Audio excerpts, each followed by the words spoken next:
কি গো রান্না করেছো? খেলেই দেখতে পাবে কি রান্না করেছি। ডাল আলু ভাজা। উস, ডাল আলু ভাজা মানে? কি ডাল আলু ভাজা রান্না করেছো? সারাদিন পরে কাজ থেকে খেটে পিটে এসে ডাল আলু ভাজা খাবো? কেন গিয়ে বাজারে গিয়ে একটু মাংস আনতে পারলা না? একটু মাছ আনতে পারলা না? ডাল আলু ভাজা করে রেখেছে। এই কি কি খাবে? খেতে ভাল লাগে? ডাল আলু ভাজাটা কি খাওয়ার না? প্রতিদিন মাছ মাংস খেতে হয়? কালকেও তো মাংস রান্না করেছি, কালকে তো মাংস দিয়ে ভাত খেয়েছিস।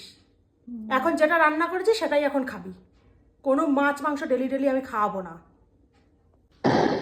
আরে বাবা, আমি বলতে চাইছি কাজ বাজ থেকে এসে একটু ভালো মন্দ না খেলে শরীরটা দেখেছো কি অবস্থা?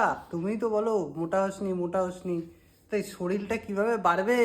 এরকম ডাল আলু সেদ্ধ, ডাল আলু ভাজা, ডাল দিয়ে পুরো দিন ম্যাচে গায়ে হয়ে গেল।